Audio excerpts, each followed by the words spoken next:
KBS 열린 토론.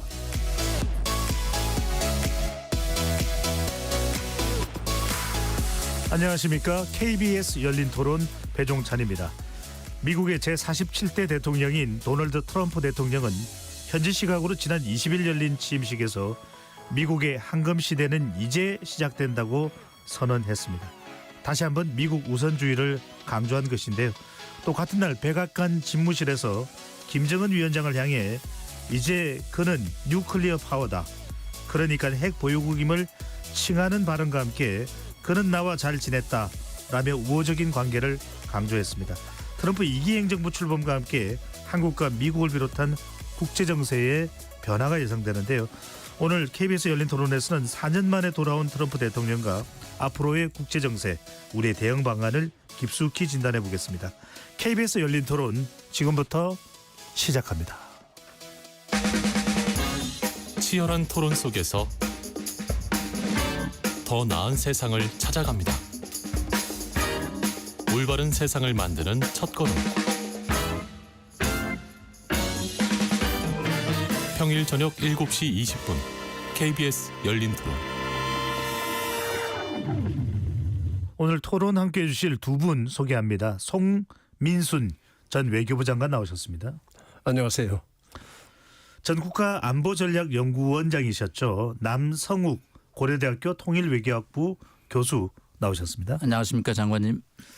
KBS 열린 토론은 시민분들과 함께하고 있습니다. 무료로 문자로 참여하실 분은 샵 9730으로 의견 남겨주실 수 있고요. 단문 50원, 장문은 100원의 정보 이용료가 붙습니다. KBS 모바일 콩과 유튜브를 통해서도 무료로 참여하실 수 있고요. KBS 1라디오의 모든 프로그램은 유튜브에서도 함께할 수 있으니까요. 많이 들어와 주시고 구독 꾹 눌러주시고 좋아요도 많이 보내주시면 좋겠습니다.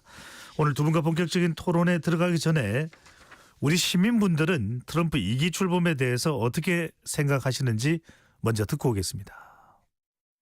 트럼프 대통령은 메이커 아메리카 그레이터 어게인, 한 번 더 미국을 위대하게 하자 해가지고 자국 우선주의를 하다 보니까 어쩔 수 없이 자기네 관세를 많이 올리죠. 이번에가 2기 아니에요. 1기 때나 2기 때나 뭐 별 차이 있겠어요. 사람은 안 변한다? 영향이 있겠지만 정책이 그렇다고 해서 한 번에 확 바뀌나요? 과정이라는 게 있을 거 아니에요. 방위비가 증강이 되면 그만큼 예산이 더 많이 잡힐 테고, 예산이 많이 잡히면 그만큼 우리가 내는 세금이 더 많아질 테고, 어찌됐건 대선장이 없으니까 뭐 산으로 간다는 표현은 좀 그렇지만 그래도 빨리 정리가 돼서 중심을 잡아야 되지 않나. 당장 요번에도 취임 간담회 할 때 나온 얘기가 자국 우선주의잖아요. 보호 무역을 하겠다는 거고, 우리나라로 보면 그게 제일 크겠죠. 악영향이죠. 유리할 건 없을 것 같습니다. 그 대비를 지금 아무도 안 하고 있으니까 문제죠. 관세나 이런 것도 높아질 것 같고 자동차 관련해서도 마이너스일 것 같아요.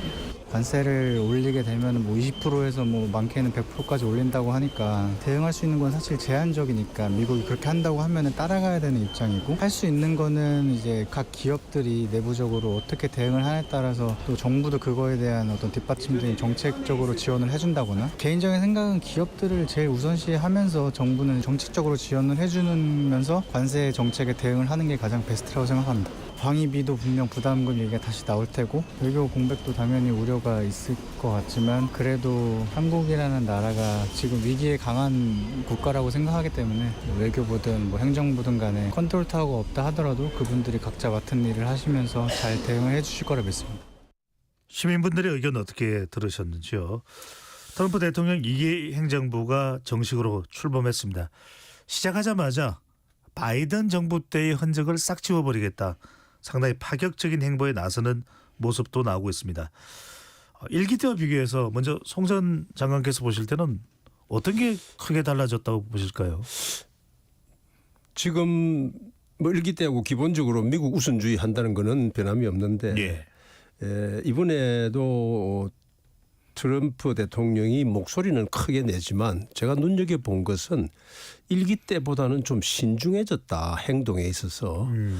그런 게 좀 눈에 보입니다. 말을 자기가 공약하고 이야기한 거하고 실제 행동하는 것 사이에 조금 이렇게 간격을 두는 그런 모습이 보이는데, 그건 제가 보기에는 이제 1기의 경험도 있고, 그다음에 이번에는 상당히 여러 가지를 실제 행동에 옮길 수 있는 이런 가능성이 있는 그런 과정을 좀 밟겠다 하는 것이 이 말은 하지 않지만은 예. 행동에 깔려 있지 않나는 이런 걸 좀 느꼈습니다. 경험을 가지고 조금 더 용이 주도해질 수 있다. 남 교수님 어떻게 보시는지요? 네, 일기 때는 뭐 비기너죠. 백악관에 처음 들어오니까 약간 좀 어리둥절한 것도 있고 또 백악관의 정치 문화에 좀 적응하는 느낌이 있는데 이번 4년 있다가 다시 돌아서 그런지 자기 확증 편향이 좀 강해지신 것 같아요. 자신감이 좀 넘치신다고 할까요? 그리고 굉장히 이제 블랙스완의 어떤 특성이 좀 목소리가 굉장히 크신 것 같아요. 예. 특히 서부 개척 시대도 아닌데 영토 문제를 왜 이렇게 많이 얘기하시는지 미국 역사가 이거 후퇴하고 있는 거 아닌가 하는 그런 생각도 해봅니다. 네. 일각에서는 뭐 부동산 팽창주의를 이야기하고 있다 이렇게 또 설명을 하기도 하고요. 앞서 이제 남 교수님 말씀한 블랙스완은 기존의 이 화이트스완하고는 좀 다르다. 백조와는 다른 흑조의 현상도 나타나는 두드러진 특징이 있다. 이 말씀을 이제 강조해 주신 것이고요. 송 전 장관께 여쭙습니다. 취임사를 들어보면 미국의 황금 시대는 이제 시작된다. 골드락스를 이야기했습니다. 나는 매우 단순히 미국을 최우선시할 것. 아메리카 퍼스트 이야기를 국정 기조로 내세웠다고 보면 될 텐데 강도는 어떻게 될까요? 지난 일기 때보다는 조금 말랑해질까요? 아니면 더 단단해질까요? 일기 때보다는 좀 더 단단해지겠죠. 그런데 지금 그 부분에 있어서 이제 미국의 황금기가 새로 시작된다. 그렇게 이야기를 하는 게 이게 미국의 황금기를 흔히 이야기하는 19세기 말 이야기입니다. 미국이 그 당시 이제 미국의 서부 그다음에 이 텍사스 이런 거 다 편입하고 그다음에 하와이, 필리핀 이런 걸 다 미국으로 편입하던 그 시절 알라스카 등등 말이죠. 예. 그 미국의 황금기가 그 시절로 하는데 지금 그 우리 배 소장님 이야기하신 대로 갑자기 이 사람이 영토 부분을 이렇게 확정하는 것은 그거는 이제 미국 사람들한테 미국이 좀 상대적으로 좀 침체되는 부분이 있으니까 미국 사람들한테 새로운 기상을 불러일으키고 하는 그런 상징성을 좀 이야기를 한 것 같은데 특히 제가 좀 주목한 것은 그 알래스카에 보면 제일 높은 산이 디날리 산입니다. 디날리. 예. 그걸 원래 디날리 산을 맥킨리 산이라고 이름을 다시 바꿨습니다. 디날리라는 거는 원래 거기 인디안들의 이름이고 이건 맥킨리는 이제 미국의 19세기 말 이 영토 확장 이후를 한 맥킨리 대통령 이름을 따서 예. 이제 맥킨리 산이라고 그랬는데 이제 이것이 지금 상징적으로 많이 이 트럼프가 활용을 하고 있지 않나. 그러면서 지금 우리 흔히 나와 있는 뭐 파나마 운하 다시 가져와서 하겠다. 그린랜드도 이번에는 다시 이야기하잖아요. 좀 이미 이야기한 미국으로 편입하겠다 하는 이런 그 19세기 말적인 그러한 걸 들고 나왔는데 19세기에는 미국이 실제로 많이 팽창을 하고 있던 시기입니다. 미국이 이 전 세계 GDP의 한 20%를 점하면서 그때부터 그 이후에 1차, 2차 대전 세계를 하면서 50%까지 이 세계 경제를 점령하는 이런 팽창의 시기인데 예. 지금은 미국은 수치적으로는 이제 세계 GDP의 25%로 다시 내려가서 이렇게 상대적으로 침체되고 있는 상태에서 이런 그 미국의 황금기 이제 뭐 영어로는 길디드 이어라라는 말도 하고 이런 예. 얘기를 하는데 그런 시기를 다시 불러일으키는 것은 실제 그렇게 할 수 있다는 것보다는 미국 사람들한테 내가 할 수 있다는 그런 기상을 불러일으키려고 하는 것 같습니다. 그러나 현실이 미국이 취하고 있는 현실하고는 상당히 좀 거리가 있는 거로 그렇게 저는 생각을 합니다. 정치적 상징 시도도 상당히 하고 있다 이렇게 말씀 주셨는데 남 교수님 트럼프 대통령은 우리는 세계에서 본 적 없는 가장 강력한 군대를 건설할 것이다 라면서도 우리는 우리의 성공을 단지 우리가 승리한 전투들로만 측정하지 않는다. 우리가 끝낸 전쟁들로도 어쩌면 가장 중요한 것은 우리가 절대 개입하지 않은 전쟁들로도 측정을 할 것이다. 이건 뭐 어떻게 이해를 해야 될까요? 이 양반이 중학교, 고등학교 영어를 써가지고 문장은 어떨 땐 읽어보면 무슨 얘기를 하려고 그러는지 본인 머릿속에 정리가 될 때도 있지만 안 될 때도 꽤 많은 것 같습니다. 그러니까 1823년에 미국 대통령이 6대 멀로 대통령인데 멀로주의죠. 유럽 미국에 개입하지 말라. 우리 미국도 유럽에 개입하지 않는다. 왜냐하면 그때는 유럽이 셌거든요.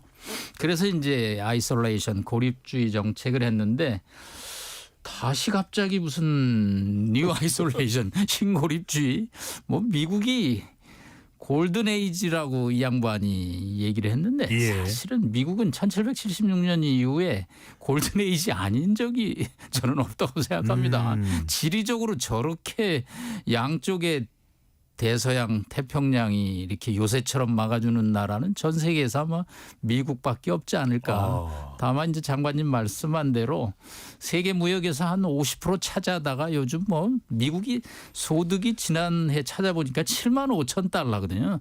너무 먹고 마시고 쓰거든요. 그러니까 이제 중국에서 1,400억 적자를 낼 정도로 물자를 풍족하게 수입하거든요.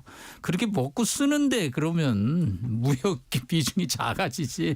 이 양반은 이제 그렇게 먹고 쓰면서도 옛날 50% GDP 비중으로 가겠다 그런 건데 글쎄 이 양반 4년이라는 게 하여튼 트럼피즘이라고 그래서 이게 이제 미국의 뉴노멀이라고 이제 뭐 선언을 하는데 예. 하여튼 특이한 지도자인 것은 분명합니다. 네. 정말 역대 미국 대통령을 우리가 이렇게 연구해야 되는 일이 있었는지를 모르겠습니다. 송 전 장관께 여쭤보겠습니다.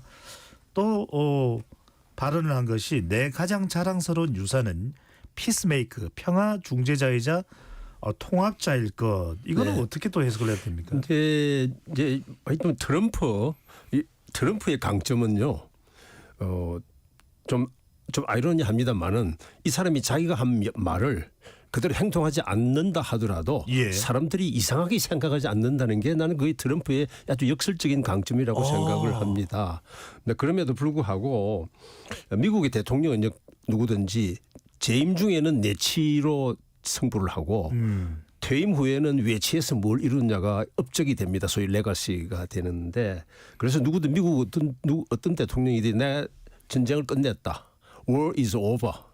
그리고 boys back home. 내 군대 예. 데리고 왔다. 이거를 그냥 항상 내세우려고 하는데 그럼 이번에 트럼프 얘기할 때 끝낸 전쟁 시작하지 않은 전쟁 군사 개입을 자제한 전 이런 건 자기가 강력한 군대를 뒷받침하면서도 미국이 피를 흘리고 이러는 것은 하지 않겠다 하는 것을 자기의 업적으로 삼겠다 하는데 이제 이 중에서 우리가 좀 염두에 둬야 될 이 부분이 하나 우리로서는 주목을 해야 될 부분은 예. 지금 이제 뭐 이 중동에서의 전쟁 우크라이나 전쟁도 있지만은 트럼프가 지난번 일기에서도 한국 전쟁 끝나지 않은 전쟁 이거 끝냈다라는 그런 업적을 쌓으려고 사실 시도를 했습니다. 그게 상당한 그 언론의 주목이나 이런 걸 받을 수 있기 때문에 예. 물론 지금 상황이 그렇게 쉽지는 않지만은 미국이 이 트럼프가 그런 야심을 항상 가지고 있다는 거 하나 하고 그다음에 미국이 이 전쟁에 개입하지 않겠다 이러는 미국이 지금 사실 세계 어디로 가더라도 공군이나 해군은 투입을 하더라도 지상군은 투입하지 않습니다. 피를 흘리는 것을. 그래서 그런 거는 다 현지에서 알아서 해라.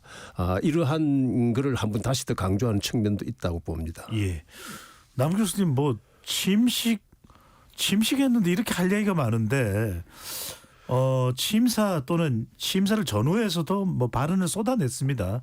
행정명령 서명할 때도 또 행정명령을 서명하는 것도 서명식을 2번 했어요.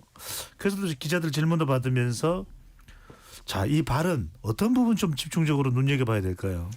그 이 양반은 선동가적인 기질이 좀 있는 것 같아. 그러니까 미국 대통령이 뭐 성경책에 손을 올려놓고 공식적으로 본인이 써간 걸 읽죠. 그게 오피셜한 거고. 예. 근데 그거는 안전했고 자기 지지자들 2만 명 모인 체육관에 가가지고 그 행정명령한 거를 또 던지기도 하고.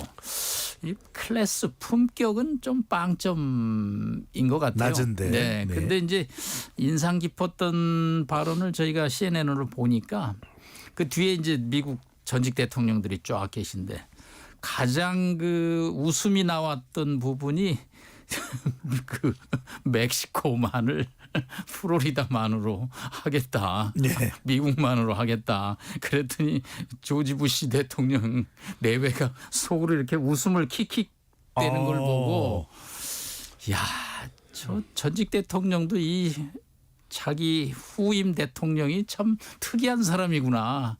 같은 공화당인데도 그러네요. 이게 무슨 잭슨 미국 대통령이 다시 살아나온 것도 아니고 그게 뭐 뉴욕타임즈가 미국 취임식 5대 키워드로 익스펜션 예. 팽창을 하나 뽑았는데 무슨 영토 문제를 저렇게 앞에서 이렇게 던질까. 근데 생각보다 컨텐츠가 많이 있을 것 같은데 두 가지거든요. 예. 불법 이민 막는 거. 그래서 남부에 비상사태 선포하고 지금 색출해서 다 추방시키겠다는 거 하나하고 결국은 중국과의 뭐 무역 적자 줄이겠다라는 건데 뭐 전자에 뭐 불법 난민 추방하고 리오그란데 강을 막아서 멕시칸들 못 오게 하는 건 할 수 있지만 중국의 그 1,000억 달러 이상 되는 무역 적자는 미국 사람들이 먹고 마시고 써서 생긴 건데 그걸 뭐 관세 20% 더 한다고 그래서 결국 미국 물가만 올라서 서민들 저는 생활에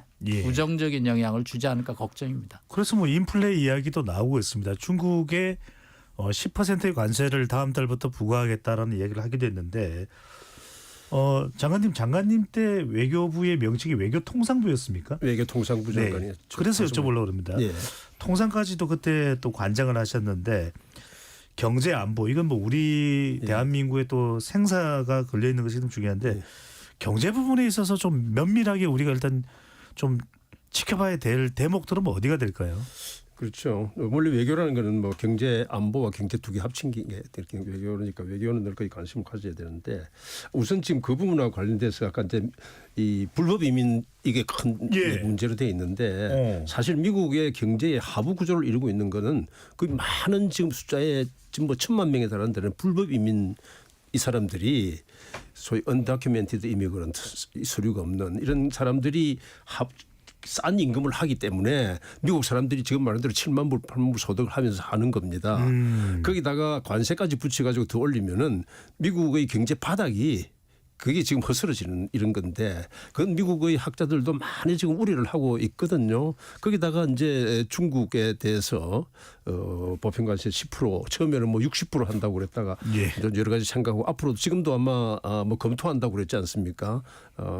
중국하고 뭐 여러 가지 좀 서로 체면 살릴 수 있는 딜을 하기 위해서 오고가고 있을 겁니다. 중국은 또 중국대로 결코 미국이 압박한다고 해서 물러설 수가 없습니다. 중국의 자존심 자체고 중국 공산당이 트럼프한테 시진핑이 좀 밀렸다 그러면은 그건 자기들의 통치 기반이 상당히 좀 불안정해지는 겁니다. 예. 그래서 이제 서로 체면 살리는 길을 이제 찾으려고 이렇게 할 텐데 이제 경제 부분에 대해서는 지금은 이제 미국이 한국을 꼭 집어서 이제 하는 건 아니고 이제 관세 부분을 이제 특히 이 중국을 막기 위해서 중국이 동남아시아나 멕시코나 이런 데 투자한 거를 이제 이 관세를 통해서 그걸로 제 간접적으로 들어오는 걸 이제 막고 이렇게 하면 예. 한국이 쉽게 말해서 한국이 중국으로 갔다가 또는 동남아로 갔다가 또는 멕시코로 가서 똘구에서 미국에 수출하는 이런 게 좀 이제 막히는 그런 게 될 텐데 미국이 보편 관세를 이렇게 하면은 전 세계적으로 다른 나라들도 거기에 대한 상응하는 보복 관세를 다 할 수밖에 없습니다. 예. 그러니까 미국으로서는 어떤 현상이 생기느냐 하면은 미국으로 들어가는 물자는 비싸지고 미국 사람들이 쓰는 소비 물자는 비싸지고 그다음에 또 미국이 수출하는 수출도 장벽이 상대국들에서 막힙니다. 그러니까 특히 이제 미국의 제일 큰 무역은 물론 이제 카나다, 멕시코 옆에 있지만은 동시에 EU 같은 나라들도 독일하고 프랑스 이 총리들은 대통령과 총리를 해가지고 우리도 강력한 유럽을 건설하겠다. 미국이 그렇게 하면 우리도 거기에 대해서 쉽게 말해서 맞짱 뜨겠다. 예. 중국도 맞짱 나고 이러기 때문에 우리로서는 지금 이런 현상을 좀 지속적으로 지켜보면서 우리가 이 미국이 지금 새로 트럼프가 하는 관세 정책에 대해서 어떻게 적응할 건가 하는데 제가 보기에는 뭐 제일 좀 중요한 것은 지금 미국하고 한국하고 서로 보완적으로 관계 있는 여러 가지 부분들이 있지 않습니까? 지난번에 윤석열 대통령하고 통화할 때도 이야기한 조선이라든지 또는 자동차 같은 것도 우리가 지금 전기차 안 한다고 그러지만은 또 우리 한국 기업들이 이 소위 이 친환경 저거 있지 않습니까? 하이브리드 이런 것도 미국에서 많이 만들고 그러니까 우리가 경쟁력이 있는 그다음에 뭐 칩스도 마찬가지고 반도체법입니다. 네, 반도체도 그렇고 또 방산 분야 다른 분야 이런 것들을 서로 보완적으로 할 수 있는 이런 부분을 맞추어 나가고 보편적인 관세하는 건 세계적으로 반응하는 것과 같은 그걸 맞춰서 나가는 이런 그 대책으로 가는 게 적절치 않을까 생각을 합니다. 네, 남 교수님 이거 뭐 간단치가 않습니다.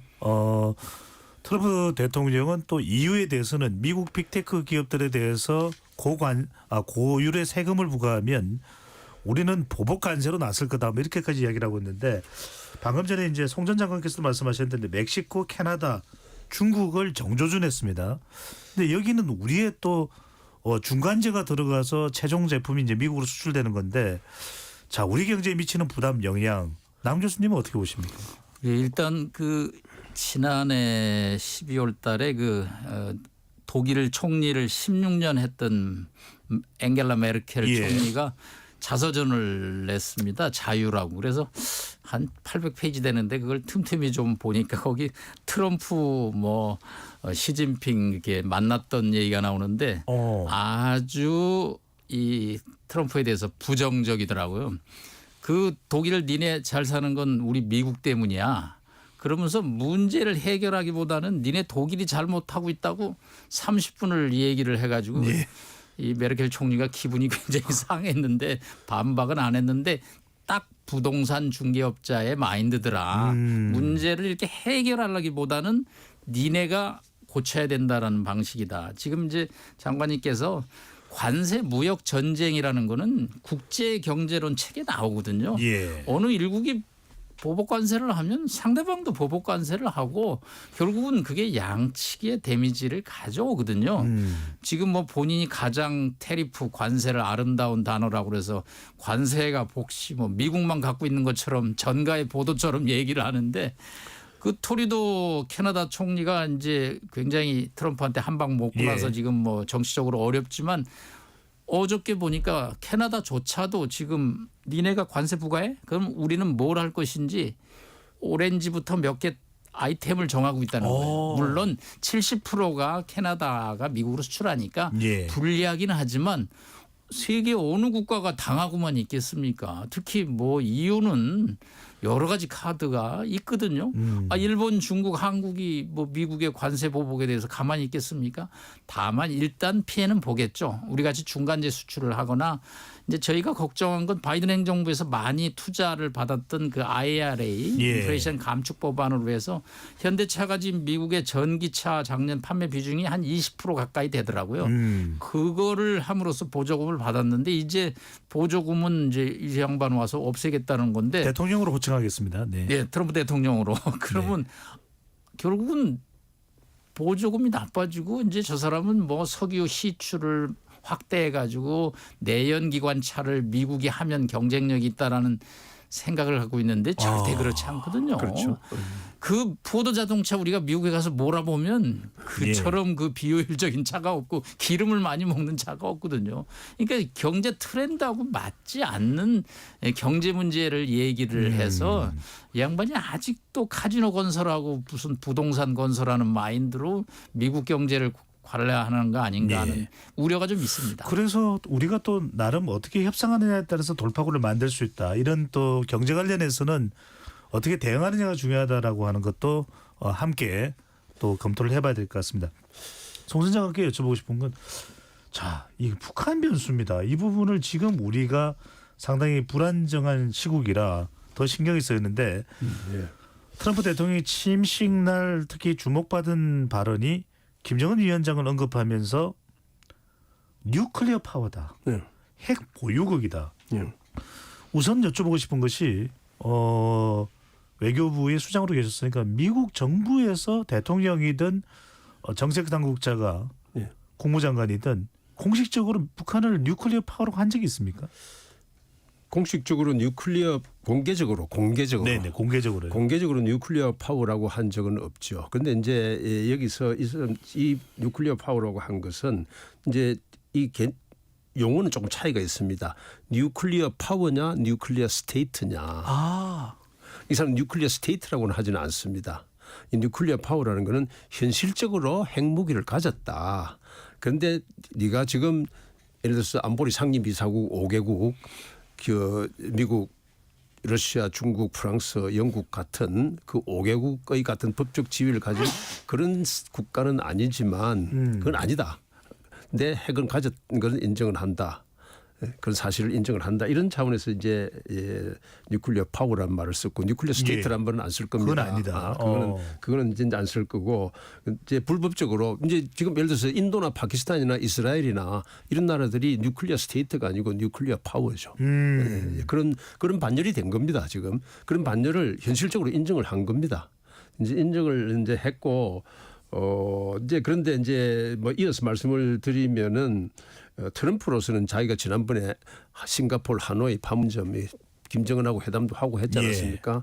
결과적으로 잘 되지는 않았지만은 트럼프라는 사람은 자기가 결코 실패한 걸 인정할 수 없는 사람이에요. 기본적으로 실패를 결코 트럼프가 실패 인정하는 거 한번 봤습니까? 절대 못 봤습니다. 절대 잘못하지 않는데 그거는 그때 내가 잘했는데 잘하고 해서 잘 가수했는데 어느 날 보니까 지금 뉴클리어 파워 됐다. 그동안에 뭐 바이든 너 뭐 했냐 이런 것도 같이 정치적으로 시사하는 그게 이 말장난이 이제 있는 거고 이제 앞으로 또 그 보니까 뭐 그런 말 했지 않습니까? 김정은은 내가 돌아온 걸 반길 거다 뭐 이런 이야기들 하고 그랬는데 이거는 그 사정이 되면은 뭐 협상도 할 수 있다 이렇게 이야기를 생각할 수 있는데 제가 보기에는 미국이 지금 북한 문제에 대해서 우선순위를 둘 그런 사정은 아니라고 생각을 합니다. 아주 특별한 사정 변화가 없는 한 예를 들어서 북한이 다시 장거리 미사일을 쏘아서 미국에 도달할 수 있는 이 소위 ICBM 능력이 다시 입증이 됐다든지 또는 뭐 거기에 부수해서 7차 핵실험을 한다든지 이런 위기 국민이 도래하지 않는 한 지금 북한 문제 우선을 두기에는 좀 빠르다 이런 생각이 듭니다. 좀 관리하는 차원도 이렇게 볼 수 있는데 남 교수님은 트럼프 대통령이 1년에 이런 발언들 뉴클리어 스테이트는 아니지만 핵 보유 이런 힘을 가지고 있다. 뉴클리어 파워다. 그다음에 또 평택 기지 이 병사들과 이야기를 하면서는 좀 다루기가 힘든 녀석이야. 터프 쿠키 이런 표현도 썼습니다. 이런 발언들의 의미가 의중이 뭐라고 봐야 될까요? 예, 뭐 기자들의 이제 질문에 답하면서 이 발언이 나왔는데 갑자기 얼굴이 밝아지더라고요. 본인 전공 분야가 나왔다는지 아주 신이 나서 얘기를 하는데 저는 그걸 보면서 노벨 평화상 병이 도졌구나. 네, 그 워싱턴 포스트지에서 트럼프의 노벨상에 대한 갈망은 infatuation, 아주 열병, 병 걸린 정도라고 그러지 얘기가 나온 적이 있거든요. 네. 본인 4번 후보에 올랐는데 자기 사기당했다 이거야. 자기 받아야 되는데 저 노르웨이 위원회에서 자기를 자꾸 아웃시키는데 오바마는 받았는데. 네, 오바마 받았고 이제 미국에 4분 받았습니다. 루즈벨트하고 윌슨 또 오바마 카터. 자기 5번째. 근데 이 양반 욕심낼 만한 게 돈 벌었죠. 권력 가졌죠. 제일 없는 게 명예거든요. 이제 뭐 노벨 평화상 받으면 3박자를 갖추니까 받는데 결국은 이제 장관님 말씀한 대로 당장의 문제는 아닌데 밑밥을 좀 던지는구나 하는 느낌을 받았고요. 아마 러브레타가 지난번에 27통이 오갔다고 그랬는데 편지질을 좀 서로 하지 않을까. 제가 편지질이라는 표현을 써서 조금 죄송하긴 한데 뭐 편지에 별 얘기들을 다 썰었더라고. 지난번에 27통을 읽어보니까. 그래서 하반기에 가면 뭐 뉴욕 채널 뭐 워싱턴 채널 뭐 외부 채널에서 우리 조만간 한번 만나자라는 얘기가 되고 다만 이제 김정은도 이런 얘기를 11월에 했거든. 내가 그 사람하고 갈 때까지 가봤다. 2번 회담 해봤고 판문점에서 한번 만나봤는데 그때는 내가 너무 좀 순진했던 것 같다. 쉽게 말해서 영변 핵 포기해갖고 11건의 민생제 중에 5건 해결해달라고 그랬는데 내가 앞으로 트럼프 방식을 좀 쓰겠다. 나도 높게 부르고 몸값을 그리고 절충하는 방식으로 갈 테니까 트럼프 당신도 이제 자세 좀 바꿔. 갈 때까지 가봤다는 표현이 참 북한에서 나오기 어려운 얘기인데 김정은이 그런 반응을 보였거든요. 그리고 딱 지금 노동신문에 어제 트럼프 대통령이 취임했다고 딱 2줄 나오더라고요. 그래서 야 북한도 준비를 하는구나. 아마 하반기에 또 뭔가 서밋 정상회담 뉴스가 슬슬 나오지 않을까 봅니다. 전문가들은 지금 우리가 기존의 기조 또 한국도 미국도 일단 공식적으로는 비핵화였습니다. 그런데 이런 트럼프 대통령의 뉴클리어 스테이트는 아니지만 파워 이 발언이 나오면서 그러면 이제 군축 쪽으로 가는 이른바 빅딜이 아니라 스몰 딜을 하려고 하는 거냐, 다양한 뭔가 좀 물밑 접촉을 하려고 하는 거냐. 송 전 장관 보시기에는 어떤 의도 깔려 있다고 봐야 될까요? 그래서 이제 지난번에 실패했던 하노이 딜이라는 게 그게 이제 일종의 스몰 딜이죠. 북한 핵을 다 없애는 게 아니고 북한의 장거리 핵 미사일 투사 능력은 억제를 하고 북한이 갖고 있는 단거리 뭐 쉽게 말해서 한국이나 일본 정도 겨냥할 수 있는 핵 능력 그거는 뭐 인정하는 이런 식으로 하고 그다음에 이제 제재 해제를 해서 서로 딜을 이렇게 하는 건데 여기에서 이제 미국은 그런 딜을 하면 이런 식으로 하겠죠. 트럼프는 이제 북한 저거 뉴클리어 파워인데 내가 해가지고 미국 안전하다. 지가 뭐 그 동네에서 지가 무슨 불장난을 하든 말든 그건 내가 모를 바고 우리 미국은 안전하다. 여러분 마이 시티즌 안전하다.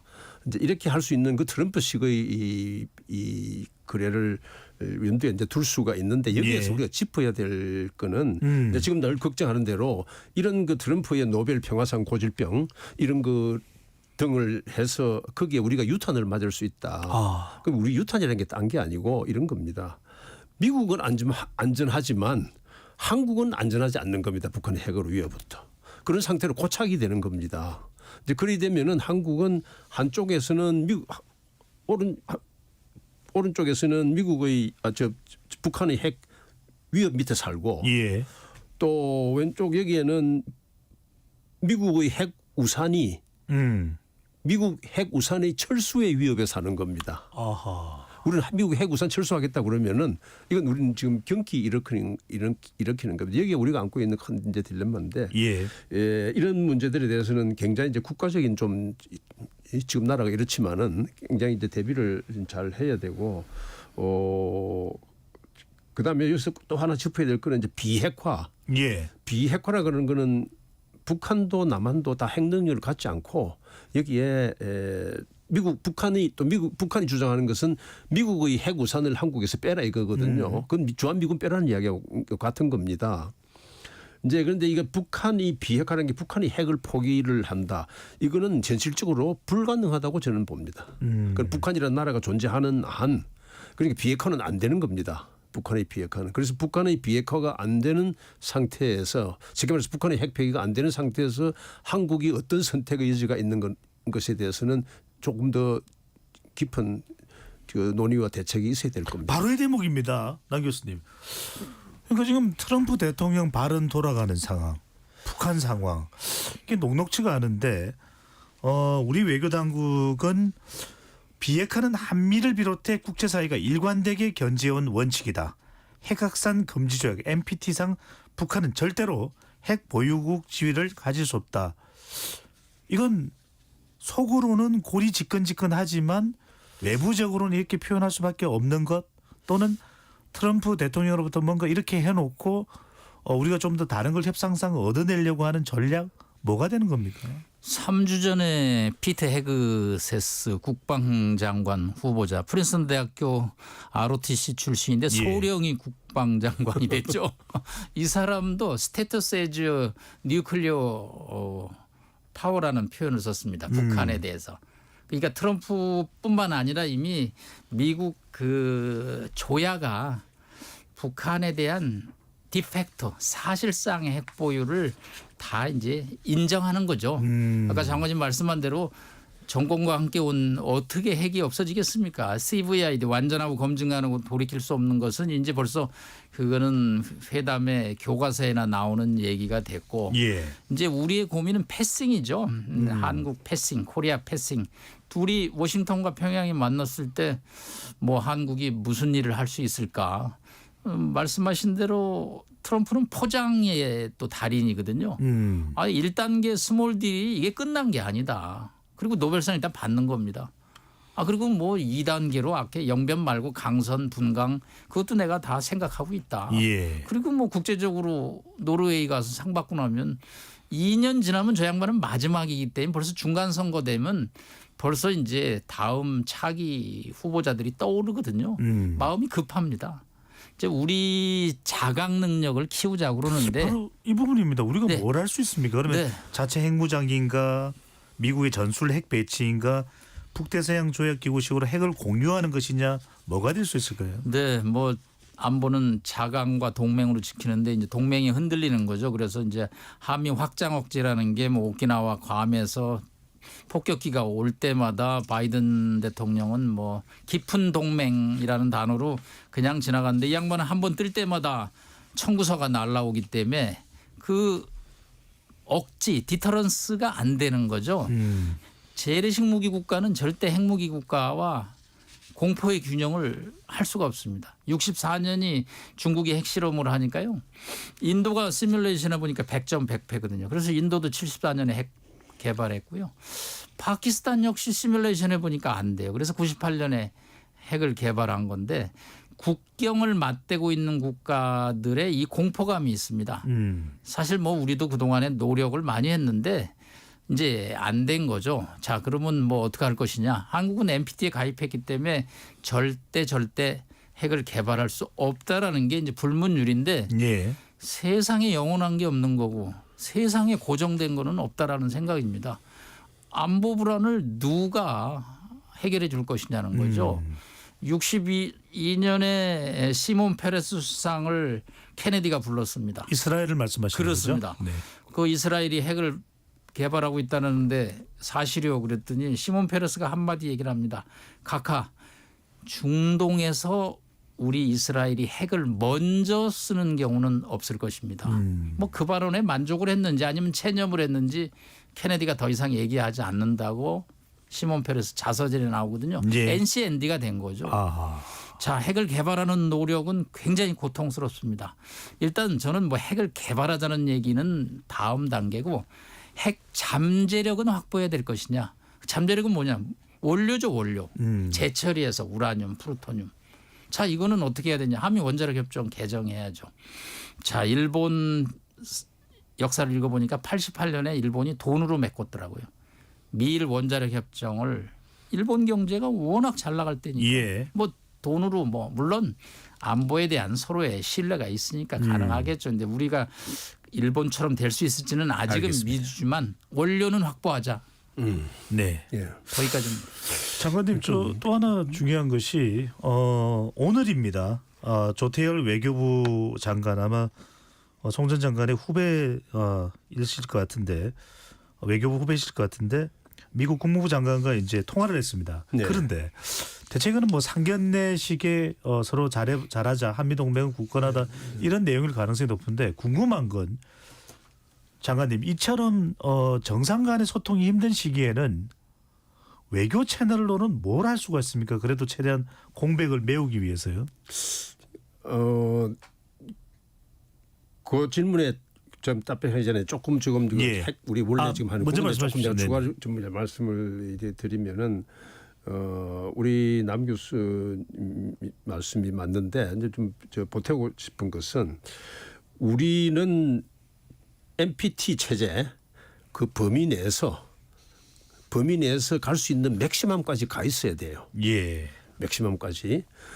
그리고 NPT 조약도 자기의 안보가 절대적으로 위협을 받는다 그러면 3개월 사전 통보하고 탈퇴할 수 있습니다. 그거는 아니 나라가 숨이 넘어가는데 무슨 조약이 무슨 소용이 있습니까?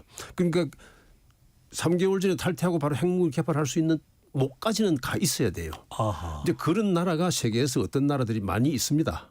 그중에 대표적인 게 지금 이야기해서 일본, 독일, 지금 이제 브라질 같은 나라들 그런 나라들 그런 정도로 다 가 있거든요.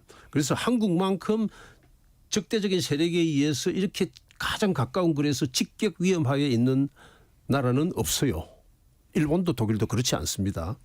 그래서 한국이 여기에서 대비를 하고 있지 않고 예. 미국이 핵 우산에만 의존하고 있는 것은 이거는 어떻게 보면은 제가 보기에는 국민적인 집단적 책임 방기라든지 운명 포기가 같은 겁니다. 제가 이 이야기를 하니까 그러니까 시몬 페레스의 핵으로 케이스를 말씀하시는데 드골이 있죠. 드골 프랑스의 드골. 드골이 미국하고 싸우면서 핵 무기를 개발했지 않습니까? 그러면서 드골의 핵으로기 보면 이런 이야기가 나와요. 예. 자기 나라의 안전을 다른 나라에 의존하고 사는 것은 후대에 걸쳐서 영혼을 좀 먹게 하는 것이다. 영혼을 썩게 하는 것이다. 이렇게 할 정도로 자기 있게 되는데 우리가 지금 거기에 대해서 너무 의식이 없어요. 그런데 저는 마침 트럼프가 여러 가지 기존에 있던 모든 룰들을 바꾸고 북한한테도 핵 보유국이라고 인정을 하고 이런 식으로 나오고 있는 상황에서는 지금 이야기한 대로 한미 원자력 협력 협정에서 미국하고 협의만 하면 그거는 이 핵연료 물질을 들어가는 소위 우라늄 농축 그걸 무기급으로는 만들지 않지만은 농축은 일단 시작되면 도수만 올리면 무기급으로 가거든요. 그러고 재처리하고 그다음에 거기에 따른 여러 가지 금속 뭐 우리 기계공학 이런 거 따르는 거는 만들어 나가는 국가적 프로젝트로 내부적으로 이렇게 가야 될 것이다. 이렇게 이제 이야기를 말씀을 추가로 드리고 싶고. 알겠습니다. 조태열 장관하고 그 통화. 그거는 장관님 2부에 제가 바로 첫 질문으로 여쭤보도록 하겠습니다. 시간상 로고 듣고 2부로 돌아오겠습니다.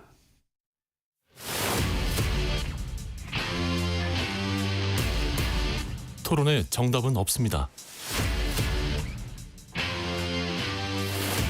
토론이 세상을 바꿀 수도 없습니다. 하지만 질문은 새로운 세상을 만들 수 있습니다. 질문으로 올바른 세상을 만드는 첫걸음 KBS 열린 토론.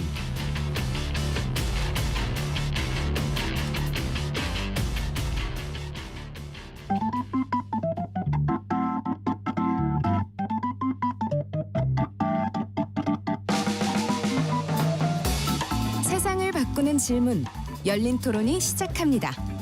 KBS 열린 토론은 언제나 열려 있습니다. 단문 50원, 장문 100원의 유료 문자 샵 9730 그리고 KBS 어플리케이션 콩으로 여러분의 의견을 남겨주세요. KBS 열린 토론 2부 이어가겠습니다. 트럼프 행정부 2기 시작을 둘러싼 한미관계 또 국제 정세 살펴보고 있는데요. 스튜디오에 전 국가안보전략연구원장이셨죠. 남성욱 고려대학교 통일외교학부 교수, 송민순 전 외교부 장관 두 분과 함께하고 있습니다. 장관님, 한미 외교수장이 전화 통화를 했는데 그 이야기 좀 해주시죠.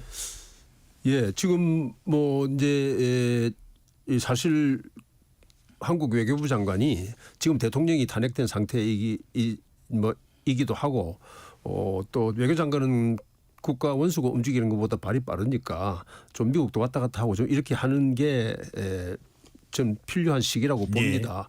그런데 내가 보니까 외교장관이 뭐 맨날 국회 가서 뭐 국정감사 뭐 받고 뭐 그다음에 무슨 이 사건에 관련돼서 대낙 사태와 관련해서 뭐 조사받고 말이죠.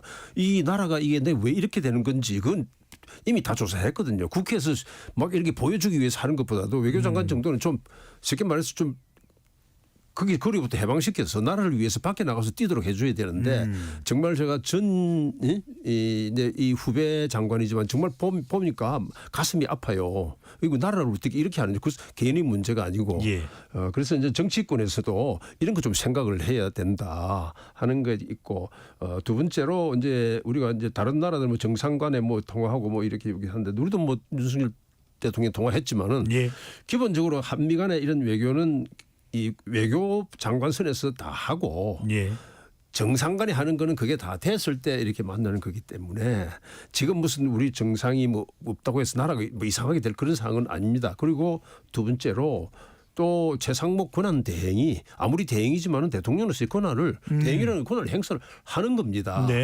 물론 지금 당장은 해도 어딘지 자리에서 이 대행과 미국의 트럼프 대통령이 만나면은 조금 모양이 뭐 좀 이렇게 기울어지는 모양은 들겠지만은 그러나 대행은 국가를 대표하는 이런 거기 때문에 거기에 대해서 모양새는 그렇더라도 너무 그렇게 우려할 건 아니고 대신 이 외교나 통상이나 이런 장관 강요들이 좀 빈번하게 달릴 수 있도록 우리 정치권에서 좀 발을 좀 풀어주라. 다음에 지금 새로운 정부가 어떻게 될 때까지는 이런 게 필요할 것 같습니다. 알겠습니다. 방금 전에 송 전 장관께서 발언하실 때 윤석열 대통령은 탄핵이 됐다는 말씀은 탄핵 심판을 받고 있는 중으로 탄핵 심판 이제 중이라는 받고 있습니다. 또 하나 중요한 게 지금 러시아 우크라이나 전쟁인데 트럼프 대통령이 이 부분에 대해서도 SNS를 통해서 입장을 밝혔습니다. 남 교수님, 내가 대통령이었다면 시작되지 않았을 전쟁을 빨리 끝내자. 만약 협상하지 않으면 조만간 세금과 관세, 제재를 할 수밖에 없다. 푸틴 대통령에게 하는 경고입니까? 푸틴 대통령하고는 친하다고 했는데.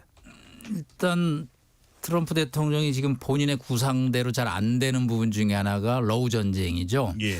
선거 기간 동안에는 본인이 취임하면 24시간 안에 끝내겠다고 그랬는데 슬그머니 당선되고 나서는 180일로 목표 시간을 늘렸습니다. 그러니까 6개월 정도 이제 타임 라인을 잡은 거죠. 자, 뭐 전쟁은 이미 교착 상태에 들어서 있습니다. 우리 한국 전쟁도 51년 이후에는 뭐 38도선을 중심으로 해서 고지 전쟁이었죠. 전황이 뭐 크게 바뀌지는 지금 우크라이나 전선도 비슷합니다. 자, 근데 이 전쟁은 시작하기는 쉬워도 끝내기는 어렵습니다. 휴전안을 만들어 가지고 미국 입장에서는 젤렌스키와 푸틴을 앉혀놓고 도장을 받고 싶겠죠. 그러나 젤렌스키 입장이 있고 푸틴의 입장이 있는 거죠. 푸틴한테 안 받으면 더 제재한다 그러는데 러시아 입장에서 뭐 제재를 두려워해 가지고 지금 미국이 원하는 방식으로는 안 하고요. 심지어 푸틴은 이 우크라이나 분할까지도 머릿속에 그리고 있거든요. 그 4가지 방안이 있는 거로 봅니다. 뭐 나토가 주둔하는 거, 우크라이나의 영토 20%는 주는 거, 뭐 여러 가지 절대 나토에 우크라이나가 가입하지 않는 방안, 뭐 푸틴이 원하는 방안 등등이 경우의 수가 있는데 저는 이거 AI가 와도 쉽게 못 푼다고 봅니다. 이거 전쟁 간단치 않거든요. 그래서 아마 올 상반기에 트럼프 대통령이 이 문제를 가지고 러시아와 물밑에서 이제 크게 힘겨루기를 해야 될 텐데 여기서 이제 소홀히 되는 것은 약자의 서름이죠. 전쟁이 가면 갈수록 미국에 이제 바이든이 사인했던 $1,000억 같은 게 고갈이 되면 트럼프는 또 젤렌스키를 누르겠죠. 예. 더 이상 군사 지원은 없다. 이제 그러기 때문에 이 전쟁이 강대국 사이에 남은 약소국들이 피해를 보는 그림이 아마 시나리오로 저는 벌어질 걸로 좀 보입니다. 우크라이나 전쟁 이거 우리한테 시사하는 바 많습니다. 지금 말씀하신 대로 결국은 미국과 이 러시아 그리고 또 유로피안 나토 국가들 사이에서 결국은 죽어나는 거는 물론 러시아 군인들도 많이 죽었지만 우크라이나입니다. 그런데 우크라이나가 왜 이렇게 됐냐. 우크라이나가 이게 나라가 내부에 분열돼서 그런 거거든요. 일부는 친러시아, 일부는 친서방. 이게 대립하는 사이에서 지금 이제 생긴 현상이 이렇게 돼 있는데 제가 왜 이 말씀을 드렸냐면 우리도 가끔 보면은 이게 무슨 친미다, 친중이다, 뭐라고 어느 나라 자기 나라의 국가 이익이 어디 있냐 거기에 더 친해야지 무슨 어느 나라에 친하다 이런 식으로 이제 되는 거를 우리 굉장히 경고해야 되고 경계해야 되고 경고해야 되고 지금 이제 결국은 이게 휴전이 된다 그러면은 가장 피해를 입는 걸 쉽게 말해서 우크라이나의 희생하에서 휴전을 만드는 것밖에 나올 수가 없어요. 이 결과적으로는 그런데 그렇게 됐을 때 과연 그 트럼프가 물론 이제 뭐 1기밖에 안 한다고 그러지만은 2년 후에는 중간 심판을 받습니다.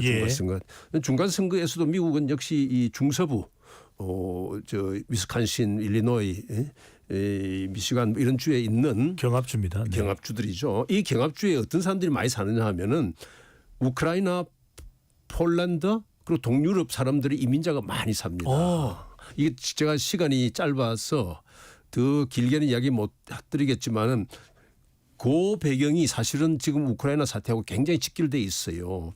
그런데 이제 뭐 잘라서 말씀드리면은 우크라이나 사람들을 그렇게 피해를 주고 휴전을 시켜서 강제로 시켰을 경우에 미국의 국내 정치 2년 후 중간 선거에도 굉장한 영향을 줄 것이라는 것을 트럼프의 이 진영에서 모를 리가 없습니다. 그러니까 지금 이야기하대로 자꾸 뒤로 늦추고 말을 빼고 발을 빼고 이렇게 나오는 겁니다. 예. 자, 이 상황에서 우리가 좀 더 초점을 맞춰보는 건 남 교수님 바로 북한의 존재입니다. 자, 우크라이나 러시아가 휴전이 될지 또는 완전한 종식이 될지는 좀 더 향후 과정을 지켜봐야 될 텐데 자, 이 전쟁과 북한이 미국과 대화를 원하는 시점이 묘하게 맞춰질 수 있다. 이야기가 나오는 것은 어떤 배경일까요? 일단 트럼프 대통령 입장에서는 뭐 김정은과의 만남은 순서에서 아까 장관님도 말씀한 대로 후순위죠. 예. 우크라이나 전쟁 뭐 중동은 지금 이제 휴전을 1단계로 했기 때문에 그거는 목표가 달성했고 우크라이나 전쟁이 끝나야지 뭐 아무래도 김정은과의 만남이 있는데 작년 6월에 하여튼 전략적 동반자 관계로 군사 동맹 조약을 이제 부활을 하고 뉴욕 타임즈 보도대로라면 김정은이 선제적으로 제안해서 11,000명을 지금 우크라이나 전선에 보내고 있고 북한이 먼저 제안을 했다고요? 그렇게 지금 뉴욕 타임즈가 확인을 했고 미국도 그 문제에 관해서는 그렇게 정보를 판단하고 있습니다. 일단 김정은 입장에서는 큰 도박을 한 거죠. 왜냐하면 뭐 경제적인 돈벌이도 있는 거고 한 2조 원어치의 탄약과 포탄을 팔았거든요. 그리고 11,000명이 가면 뭐 1인당 2,000불의 용병 비용도 있고 그것보다는 앞으로 미국과의 협상에서 뒷배를 만들어야 되고 그다음에 우주 항공 기술, 핵 잠수함 이거 다 키를 모스크바가 가지고 있거든요. 이 문제에서 본인이 뭔가 컨트리뷰션 기여를 해야지만 나중에 푸틴한테 강력하게 요구할 수 있다. 김정은도 지금 큰 도박을 하고 있는 거죠. 물론 11,000명이 얼마나 사상자가 날지 모르지만 벌써 이제 전사자 소식이 북한 내부에 돌면 민심이 흉흉하겠죠. 뭐 보상책으로 당원으로 가입시킨다. 뭐 여러 가지 혜택을 준다 그러는데 김정은 입장에서는 도박을 하고 있는 거죠. 다만 이제 우리 입장에서는 북러가 가까워지는 게 우리 안보에 위협이 될 수 있기 때문에 전쟁이 종결되는 대로 한러 외교를 어떻게 또 부활할 것이냐 이런 데 대한 뭐 고민도 또 필요하지 않을까 생각합니다. 네. 방금 전에 말씀드렸던 대로 그 시점에 트럼프 대통령이 김정은 위원장을 만날 수 있지 않느냐 이런 이제 예상도 나오고는 있는데 또 하나 우리가 주목하는 것이 송 전 장관께 여쭤봐야 되는 것이 바이든 정부에서는 한미일 협력이 상당히 강조가 됐습니다. 네. 한일 관계도 급진전하는 또 결과도 나왔고요. 네. 트럼프 행정부에서는 어떻게 될까요? 이 한미일 미국의 입장에서 볼 때는 캠프 데이비드죠. 거기서 만나서 한미일 3국 정상이 합의 이렇게 한 거는 바이든의 외교 지적 중에서 굉장히 높은 순위의 외교 지적입니다.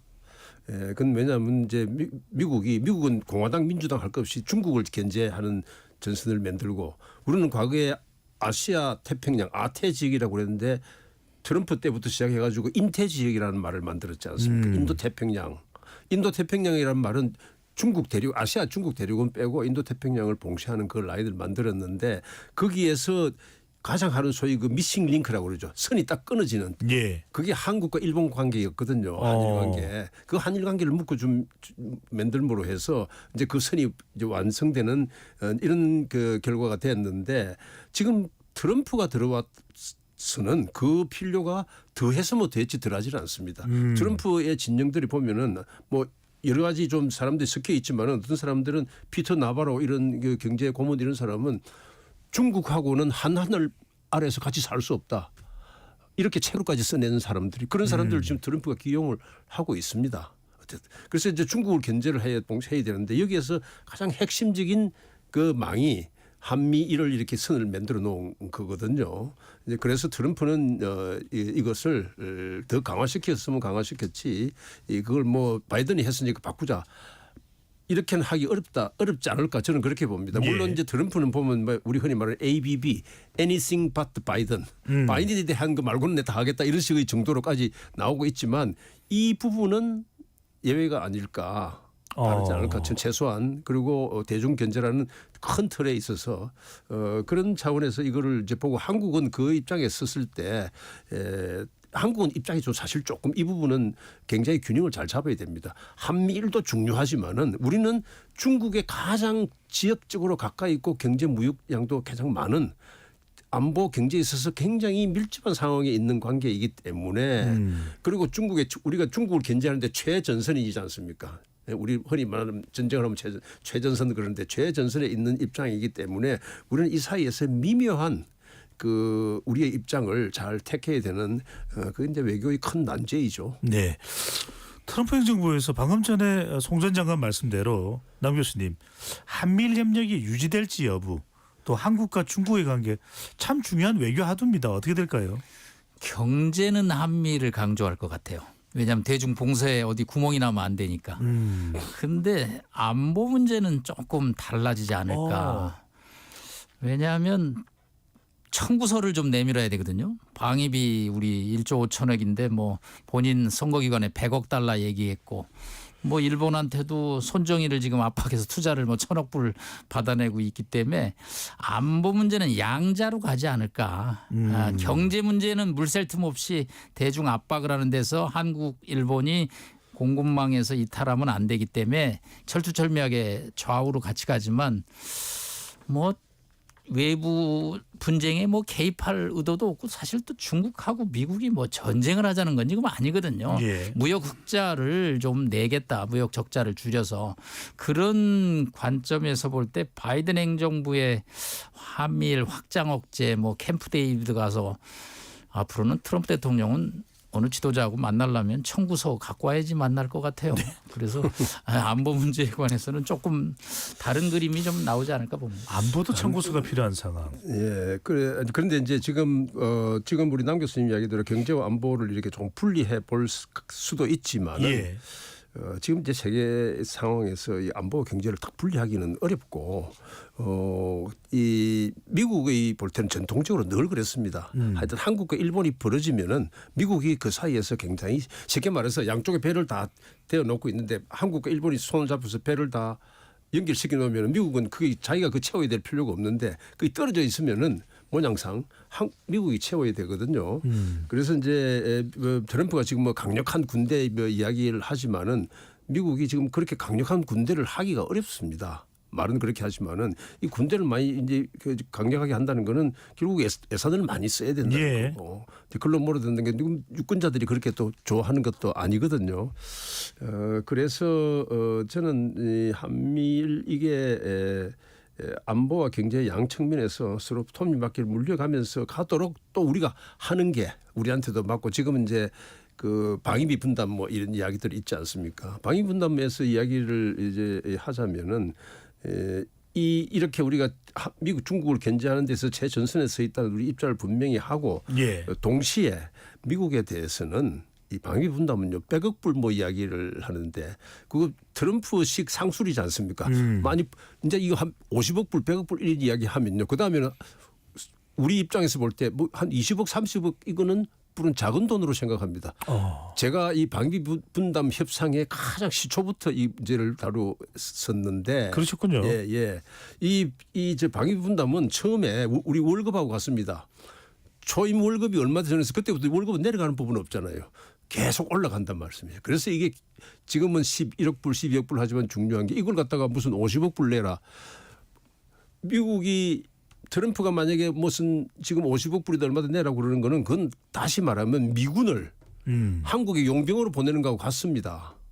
그 미군들 본 것까지 다 포함해서 내라는 소리인데 그건 용병으로 보내는 것 같기 때문에 그럼 네 용병으로 보낼 거냐 그러면은 미국 사람들이 그거 동의하겠습니까?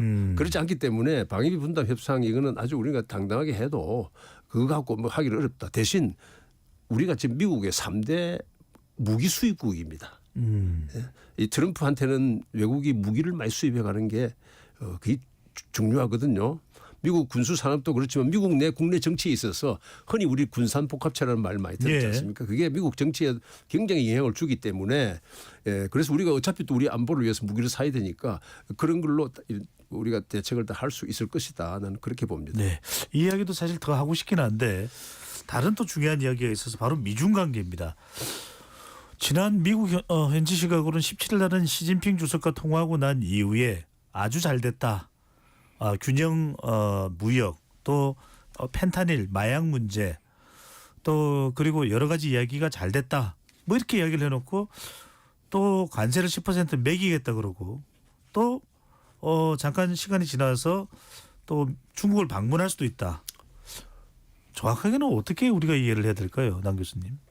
시진핑 주석하고 통화를 한다고 그래서 시 주석이 트럼프 대통령이 원하는 답변을 할 수는 없는 거죠. 정상 간의 통화라는 거는 의전적인 거고 새 대통령이 왔으니까 서로 이제 뭐 상견 전화를 한 거죠. 예. 그렇기 때문에 이제 트럼프 대통령이 그런 발언들에 뭐 일일이 의미를 주기는 어렵고 이제 방중을 본인이 얘기를 했는데 본인이 베이징에 간다면 결국은 뭐 선물을 받아내야 되는데 중국 입장에서도 뭐 미국과의 갈등이 중국의 국익에 꼭 맞지는 않죠. 그래서 이제 기브 앤 테이크를 해야 되는데 그게 이제 모두가 승리하는 둘 다 위너가 되는 협상을 해야겠죠. 아까 장관님 말씀한 대로 중국에서 시진핑이 양보했다라는 건 있을 수가 없는 일이고 트럼프 대통령도 지금 뭐 취임 첫 해 뭔가 성과를 내야 되는데 뭐 갔다 와서 빈손으로 왔다. 그것도 말이 안 되거든요. 그래서 이제 양측이 뭔가 포장지를 예쁘게 싸서 워싱턴과 베이징이 둘 다 승리자다. 이제 이런 그림을 그려야 되는데 저는 트럼프 대통령의 공언대로 그렇게 그림이 나가지는 않을 거라고 봅니다. 그 취임 날 누구랑 통화를 했냐면 시 주석이 푸틴하고 통화를 하는 거죠. 우리는 큰 이 스트롱맨들끼리 이렇게 또 있다 연대가. 그러니까 트럼프 대통령 선을 넘지 말라. 그런 이제 무언의 저는 경고 메시지도 있다라고 보기 때문에 이 미중 간의 갈등은 뭐 하루아침에 해결될 문제는 아니고요. 결국은 미국 사람들이 소비를 좀 절제해야지 중국 물품을 안 사거든요. 가서 미국 식당 가서 이쑤시개 어디서 왔나고 이렇게 물어봤더니 메이드 인 차이나라는 거죠. 뭐 그 정도니까 말할 필요가 없는 그런데 그 부분에 잠깐만 네. 지금 미국의 트럼프가 이제 안고 있는 내부적인 큰 문제는 이게 작게 일하고 많이 쓰는 버릇이 들고 나면은 그 다음에는 많이 일하고 작게 쓰는 버릇으로 돌아갈 수가 없습니다. 여기에 가장 큰 결점이 있고 두 번째로 지금 미국의 빅텍 큰 세계적인 뭐 세계 1, 2, 3위 부자가 모여서 취임식에 다 들어오고 미국의 내각에도 그런 사람들이 많이 들어가고 이렇게 있는데 이것이 지금 굉장히 제가 보기에는 미국 시민들이 일하는 노동자들이 볼 때 저 사람들은 1년에 뭐 수십 조씩 버는 사람들하고 우리는 뭐냐 쉽게 말해서 미국의 부가 쌓여도 그게 밑으로 일반 노동자 중상층 밑으로 내려가지를 않는 구조가 된 겁니다. 이게 미국이 안고 있는 큰 문제인데 이 문제를 관세라든지 외국에다가 떠넘겨서 해결할 수 있다고 생각하는 것은 지금 우리 남 교수님 이야기대로 저는 굉장히 어려울 것이다. 그렇게 봅니다. 송 전 장관 보시기에도 극도의 이 갈등 구조 중국과 미국 사이에 미국과 중국 사이에 이렇게 보는 시각도 있는데 아니다. 주로 이제 협상과 접점을 찾아가려고 하는 시도일 것이다. 트럼프 대통령의 발언은 어디 쪽에 좀 무게를 싣고 계시는지. 저도 그렇게 봅니다. 저는 서로 체면을 살리기 위한 서로의 얼굴을 살리기 위한 게임을 진행할 겁니다. 트럼프는 봐라 내가 이렇게 만들었다. 이 바보같이 바이든 이거 못하던 거 내가 이렇게 했다. 이러한 지금 보따리를 지금 꾸미려고 그러고 시진핑이 그런 보따리를 쓸 수 있도록 뭘 안에 좀 넣어줄 수 있느냐 이런 게임이고 시진핑은 트럼프가 아무리 그래도 우리 중화민족 중국몽 위대한 중국 하는 데 있어서 내가 당당하게 시진핑하고 트럼프하고 다 맞붙어서 우리 걸 잘 지켰다 이런 또 이런 지금 포장 보따리를 할 수 있는 이런 게임을 서로 하고 있는 거지 안에 실체적으로 이런 둘 사이에 구조적으로 그렇게 깊은 양보를 할 수가 없는 상태다. 예. 할 얘기는 많습니다만 제일 중요한 것은 트럼프 2.0 어떻게 대응하느냐가 중요할 텐데 두 분께 한 1분 30초씩 시간을 드리겠습니다. 먼저 남 교수님부터요. 네, 블랙스완 전대미문의 지도자가 왔습니다. 뭐 싫든 좋든 우리가 트럼프 대통령과 같이 나아갈 수밖에 없고요. 한 가지 그 양반 책을 한 서너 권 정독을 했는데 또 그 표현을 써서 죄송합니다만 그 거래 그 법칙이 있는데 절대 제안이 오면 노라고 하지 말라. 오케이, 당신의 제안은 참 좋다. 그런데 이렇게 거래를 하면 더 좋은 거래가 되지 않을까. 그렇게 해서 협상을 성공으로 끌고 가면 모두가 윈윈할 수 있다. 근데 제안이 들어오면 터무니없다고 이런 거래는 못한다. 이렇게 하면 이제 이 양반하고 이 대통령하고는 거래가 안 된다라는 거죠. 그래서 어차피 싫든 좋든 4년을 같이 가야 되는 대통령이기 때문에 저희가 트럼프 대통령의 어떤 거래적 비즈니스 특징을 좀 더 연구를 해서 우리의 강점 뭐 아까 말씀드린 대로 조선업 네, 뭐 미국 해군 엉망입니다. 지금 350척이다 개보수를 해야 되거든요. 예. 우리의 이제 전통적인 강점과 미국의 강점을 접목시켜서 모두가 승자가 되는 그런 4년을 저희가 준비를 해야 된다. 나 교수님 말씀대로 위기는 또 기회가 될 수 있는 것이니까요.